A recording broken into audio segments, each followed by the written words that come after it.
नमस्कार, प्रणाम। प्रधानमंत्री जी, मुख्यमंत्री सबसे बात कर रहे हैं।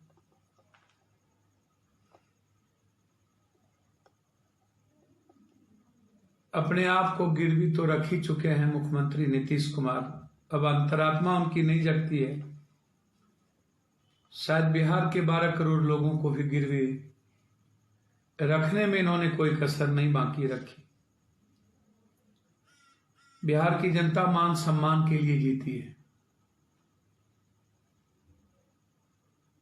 चुल्लू भर पानी में डूब के मर जाने की जरूरत है बिहार के सांसद को, बिहार के राज्यसभा सांसद को, एमएलए को, मंत्री को और उप मुख्यमंत्री और मंत्री जो भी विधायक है सबको।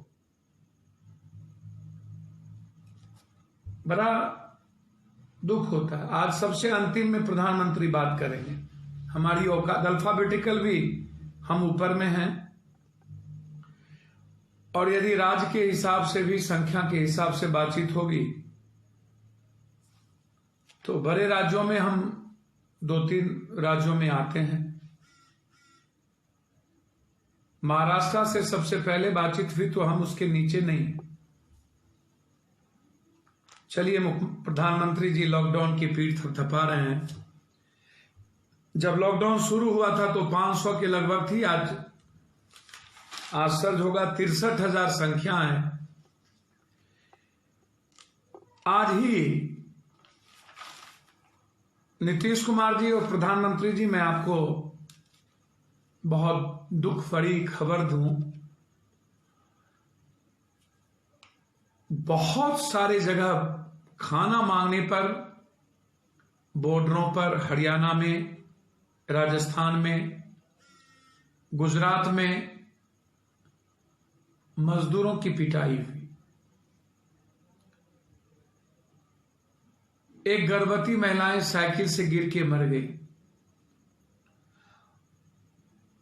मंदसौर मध्य प्रदेश में इरशाद नाम का एक लड़का सुसाइड कर लिया। घर नहीं जा सक रहा था, जबकि खाने पीने के लिए सब कुछ था।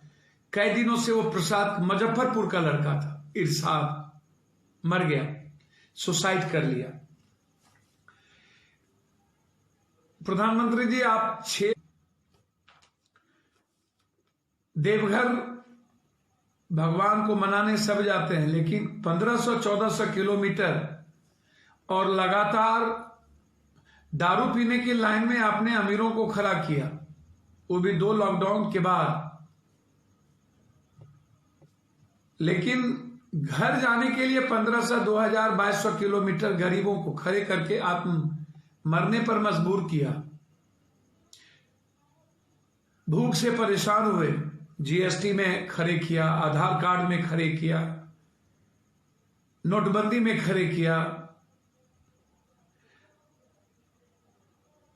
लगातार जांच की प्रक्रिया नहीं बढ़ रही है और संक्रमण बढ़ता जा रहा है।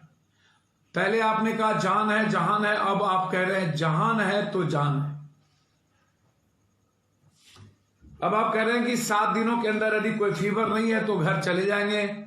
शायद हमारे पास, आपके स्वास्थ्य मंत्रालय का ये आज ऑर्डर आ गया, हमारे पास अब कुछ नहीं।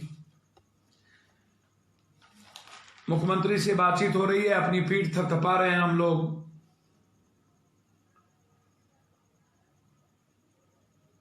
शायद सब कुछ खुल ही रही है, इकोनॉमी तबाह हो ही चुकी। नीतीश बाबू, थोड़ा सीखिए ना महाराष्ट्र से।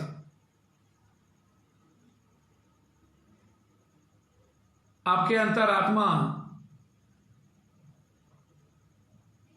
नहीं जग रही है। महाराष्ट्र ने आज 2 फैसले लिए। सुबह फैसले लिए कि सारे पैसे महाराष्ट्र देंगे मजदूरों को भेजने के लिए। चुल्लू भर पानी में डूब के मर क्यों नहीं जाते? जितने युवा और छात्र हैं सबके पैसे महाराष्ट्र गवर्नमेंट देगी। जितने प्रशिक्षित बेरोजगार हैं, हमें क्या हो गया? किसके पैसे हैं? मैं एक सलाह दूं नीतीश बाबू, बुरा तो नहीं मानेंगे। अभी एक फिर निर्णय लिया, शाम में जितने गुजरात बगल में जितने प्रदेश हैं महाराष्ट्र के, उनके बॉर्डर पर कल से 300 बस चलाएंगे फ्री में। सभी राज्यों के मजदूरों को, युवाओं को महाराष्ट्र सरकार बिना पैसा लिए उनके बॉर्डर पर छोड़ देगी। सीखिए, सीखिए, सीखिए। किससे सीखना चाहते हैं?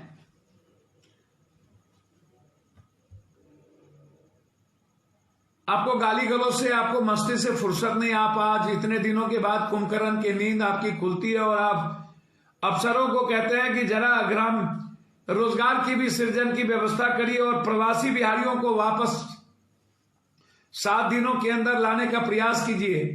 नीतीश बाबू, आपकी औकात है? 500 रुपया क्वारंटाइन में। मैं आपको एक सलाह दूं नीतीश बाबू, क्वारंटाइन में आप कितना पैसा देते हैं? 2100।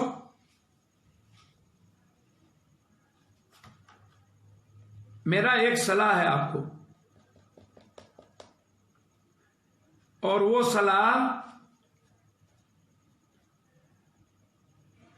नीतीश बाबू आपको है, आप उस सलाह को मान लीजिए। और मुझे लगता है कि वो सलाह कम से कम कितना खर्चा है आपका 2100 में, उसको जरा समझिए। ये शायद इसको थोड़ी सी दिक्कत महसूस मैं कर रहा हूं, क्यों नहीं खुल ये हो रहा है।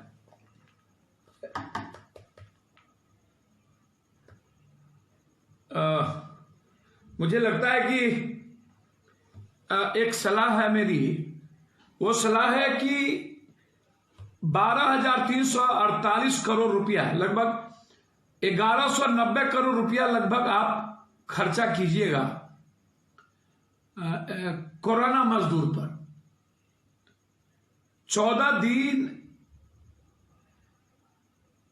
अब 21 दिन तक क्वारंटाइन किया जाता है।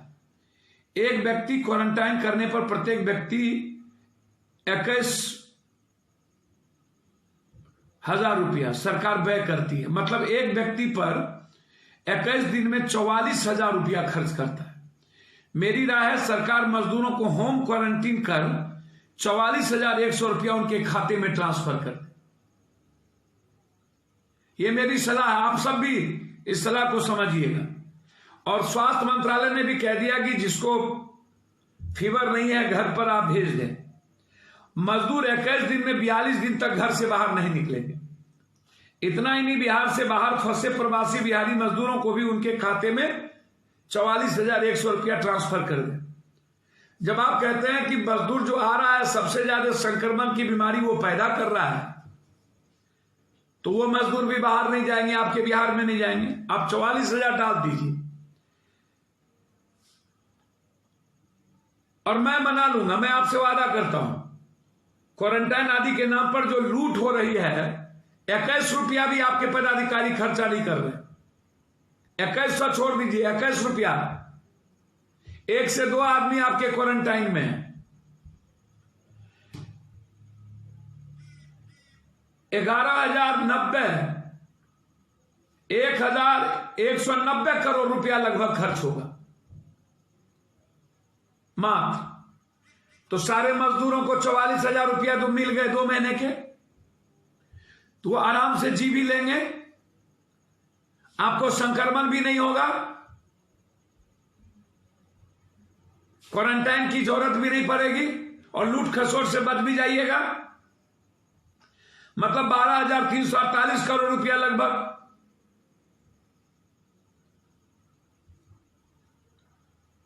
पूरे राज्य में क्वारंटाइन किए लोगों को न खाना है, न रहने की व्यवस्था,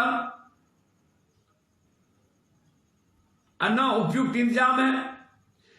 स्वास्थ्य मंत्रालय ने यह गाइडलाइन जारी किया है कि मॉडरेट कोरोना मरीज को 3 दिन बुखार न हो तो छोड़ दिया जाए। अब न तो बेड, अब आश्चर्य है, स्वास्थ्य मंत्रालय के प्रवक्ता लव अग्रवाल ने मजदूरों से अपील किया, ना आप सड़क से चले ना पटरी से, कहां आसमान या धरती फाड़ के चलेंगे, मतलब समझ में नहीं आता। तो जो स्थिति है अभी आपने अब मैं वहां आऊंगा, रेल मंत्रालय पर मैं वहां आऊंगा। अभी सबसे बड़ा जो सवाल है पप्पू यादव का, वो सवाल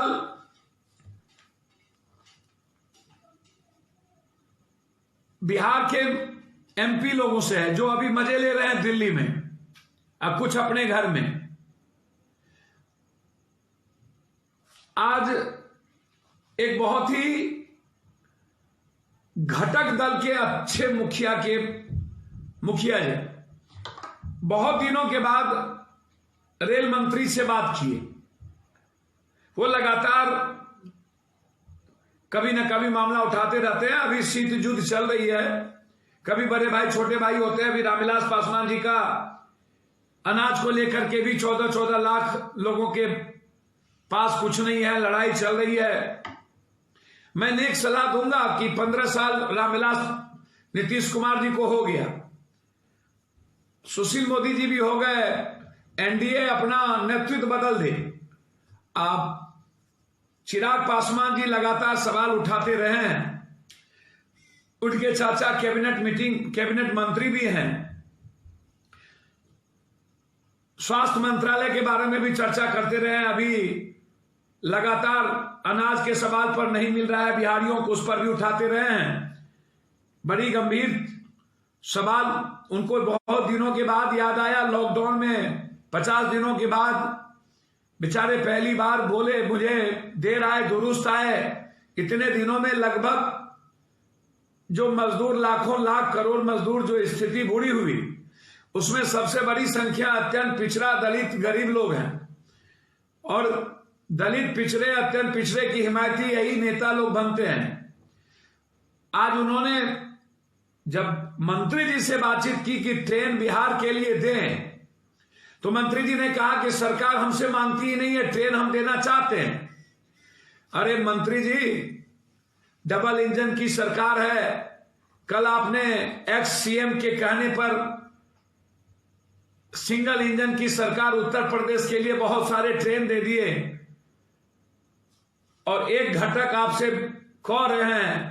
और एमपी को तो अभी हेमा मालिनी ने गवर्नर से मिले, अब मिल करके मथुरा लेबर को भेजने के लिए आपसे आग्रह किया। अब हमारे यहां जनता इतनी भोली भाली है, जहर भी देने के बाद माफ कर देती है। भोला बाबा है, शिव भगवान है। हमारे यहां शिव भगवान है, देवघर में जल चढ़ा दो सीधा होता है। सिंहेश्वर बाबा है, सिंहेश्वर धाम मधेपुरा में मेरे यहां है। सीता मैया वहीं है, अग्नि परीक्षा वहीं हो गया। विश्वामित्र बक्सर में है, सब कुछ वहीं हो गया। हमारे यहां तो बड़ा विचित्र इतिहास है, गुरु गोविंद सिंह जी का इतिहास वहीं है। सारा इतिहास तो आप देखिएगा बिहार में ही है। तो आप जहर दीजिए चाहे मार दीजिए, माफ करने का इतिहास वहीं है। मजदूर क्रांति, इसीलिए तो कल हम लोगों ने श्रमिक मजदूर का जो जिंदगी के इतिहास को अभी हम आएंगे, तो इन लोगों की आवाज समाप्त है, ये लोग चर्चा नहीं किए। तो मैं चिराग पासवान जी से आग्रह करूंगा कि वहां भी सरकार आपकी, यहां भी सरकार आपकी। आप किससे भीख मांग रहे हैं? बच्चों के लिए पैसा नहीं है, पैसे मजदूरों का खेल हो रहा है। अब विपक्ष का नंगा खेल चिराग बाबू आप देख ही रहे हैं। अब 15 साल हो ही गया, अब रिप्लेस करिए, कोई अच्छा आदमी आप ही बन जाइए। रामविलास नीतीश बाबू 15 साल हो गया, 15 साल पहले हो गया, तो अब आप ही उपयुक्त हैं। कहिए मोदी जी को कि कैंडिडेट बदल दे। अब कुछ पैसे की कमी तो आपके पास भी नहीं है, तो भूख से जो लोग दलित गरीब मर रहे हैं, बड़ी कृपा होगी कुछ पैसा आप भी लगाइए, कुछ पैसा विपक्ष भी लगाए। ट्वीट का खेल खेलते हैं, आपको आश्चर्य होगा।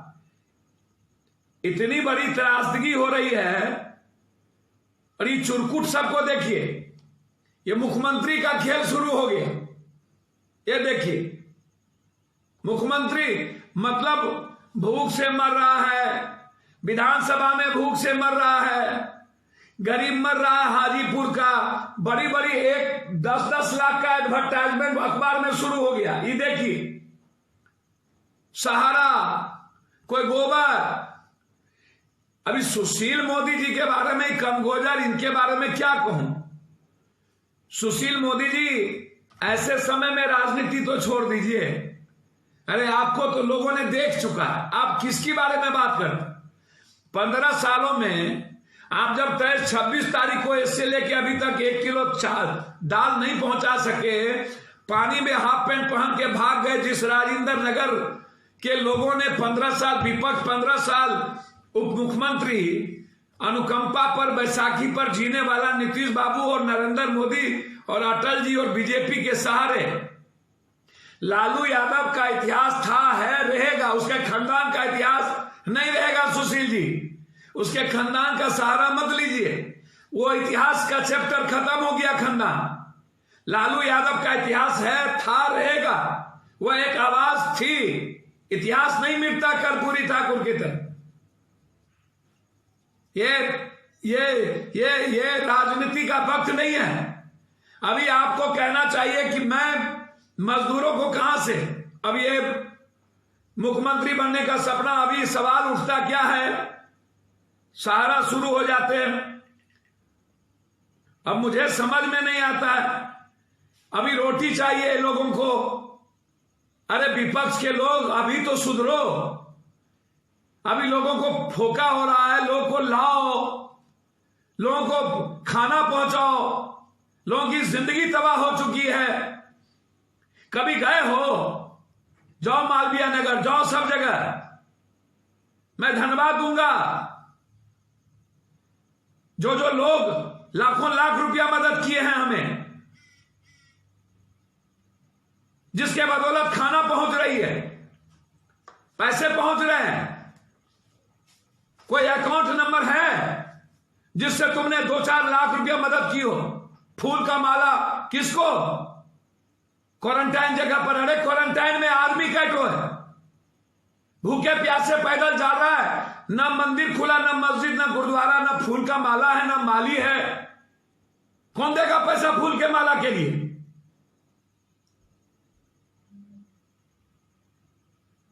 छुतहर के तरह काम करना, बात करना, हमेशा राजनीति। बिहार कहती कुछ है, बोलता कुछ है। अभी सवाल है बिहार को लेकर के हमें बात करना। ये ट्रेन को लेकर के मुनाफाखोरी बात हो रही है। क्या हो गया स्पेशल ट्रेन मजदूरों का? सरकार का निर्णय हमेशा गलत क्यों होता है? अभी ट्रेन पकड़ने के लिए, टिकट के लिए आप कह दिए प्राइवेट गाड़ी चलेगी नहीं। पटना में हम उतरेंगे, हम मुजफ्फरपुर कैसे जाएंगे? हम भागलपुर कैसे जाएंगे?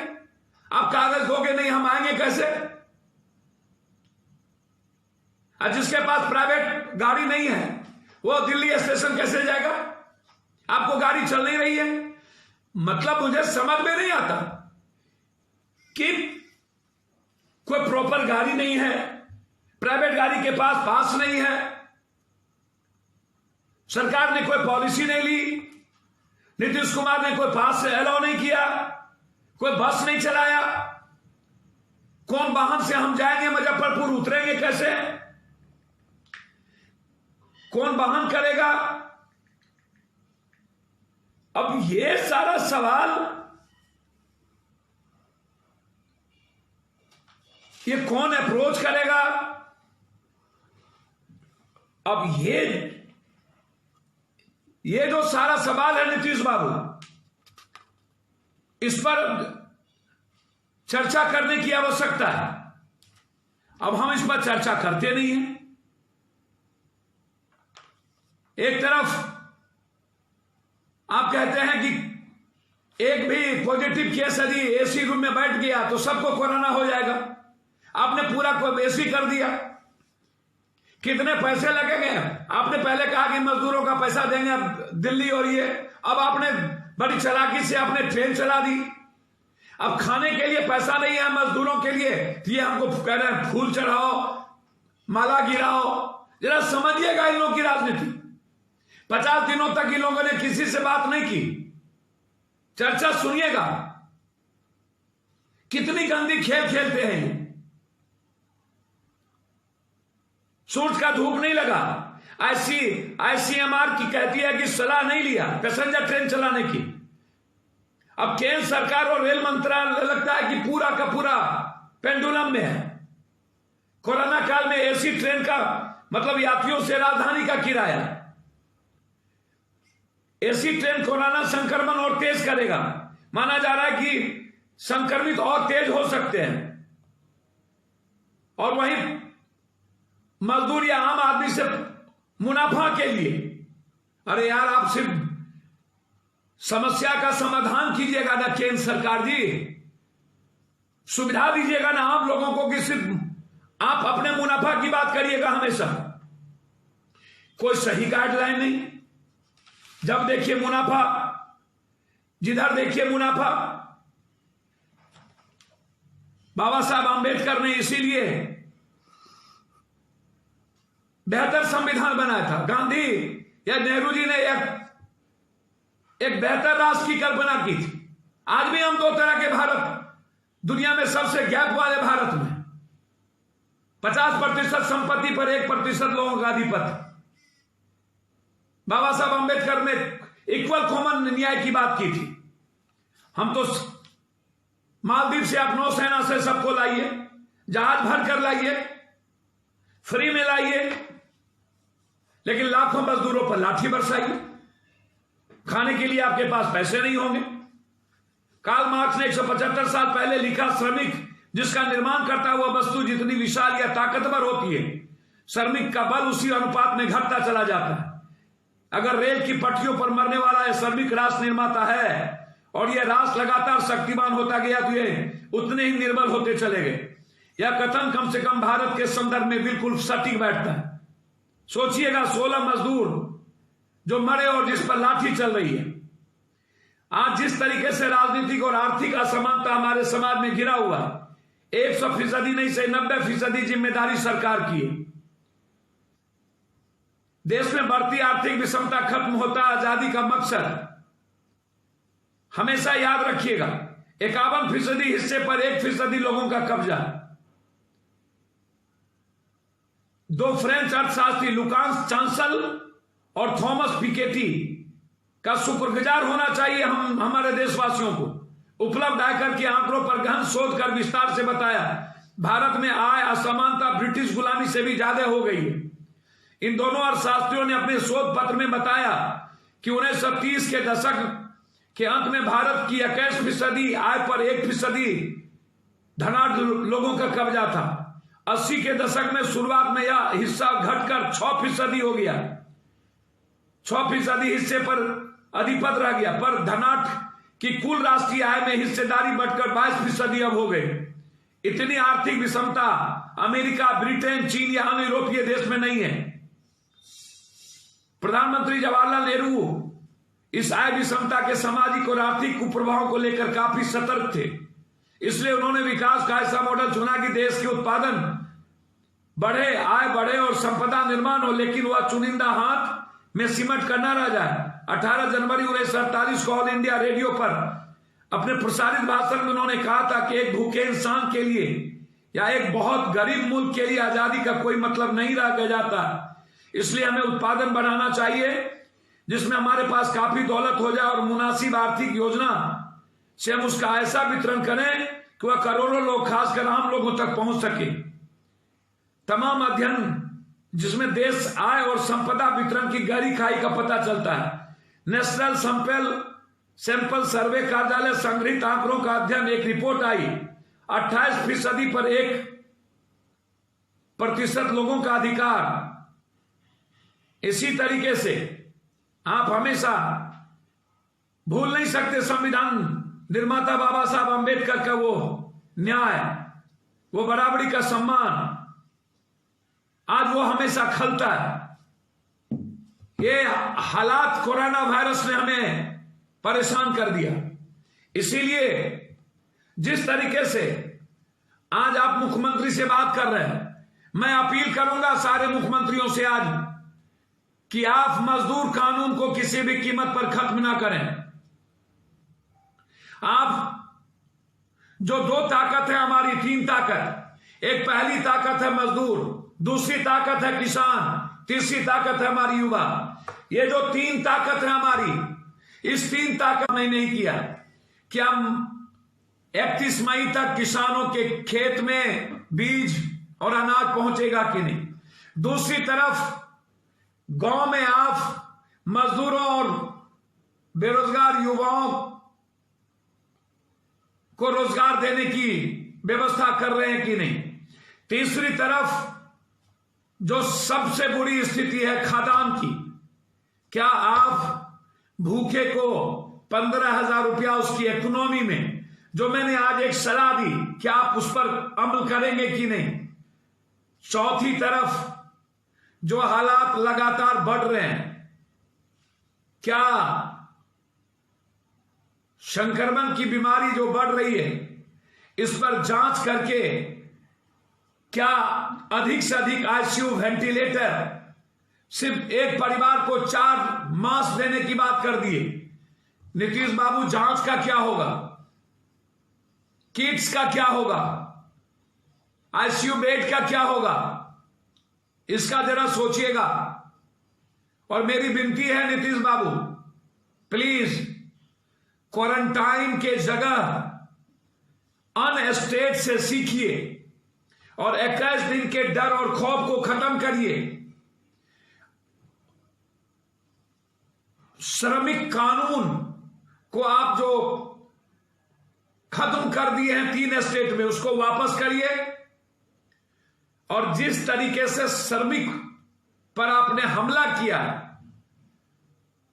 और बिहार के और देश के अन्य श्रमिकों को नहीं ला रहे हैं, आप बंधुआ मजदूर समझ लिए हैं। ट्रेन श्रमिक स्पेशल नहीं चलाने का निर्णय और खाने के लिए पैसे नहीं और श्रमिकों को पैसे के माध्यम से एसी ट्रेन पर मुनाफा कमाने का एक तरीका, इसका हम विरोध करते हैं। कल 10 बजे आपसे अपील करते हैं कि श्रमिक का आवाज बने। नीतीश कुमार के गलत तरीके, चाहे जो भी राज इस अपने श्रमिक को वापस नहीं बुला रहे हो, एक साजिश का हिस्सा, और जो लोग रोजगार नहीं दे रहे हो, उसके खिलाफ पूरे देश के हम मजदूरों से अपील करेंगे। कल अपने घर के सामने जो जहां है श्रमिक संघर्ष क्रांति मार्च, आप वहीं पर लॉकडाउन का नियम का पालन करते हुए आप एक आवाज दें, इस श्रमिक कानून के खिलाफ इसको वापस लो, हमें हमारे घर में जीने दो, हमें हमारे अधिकार को वापस दो, हमें कम से कम 20,000 रुपया हमारे अकाउंट में डालो। इस अधिकार के साथ आप आवाज दें, या मैं आपसे अपील करता हूं, साथ साथ आग्रह करता हूं मैं केंद्र और राज्य सरकार से हर परिस्थितियों में कि किसी भी परिस्थिति में जो आप श्रमिक पर हर जिले राज्य में लाठी चला रहे हैं, जो आप मार पीट रहे हैं, इसको अविलंब रोकें। जो अधिकार और रोटी के लिए लोग मांग रहा है, उसको रोकें। बस से और ट्रेन से उनको घर पहुंचाने की व्यवस्था करें, यह मेरा आग्रह है। बहुत बहुत धन्यवाद, नमस्कार।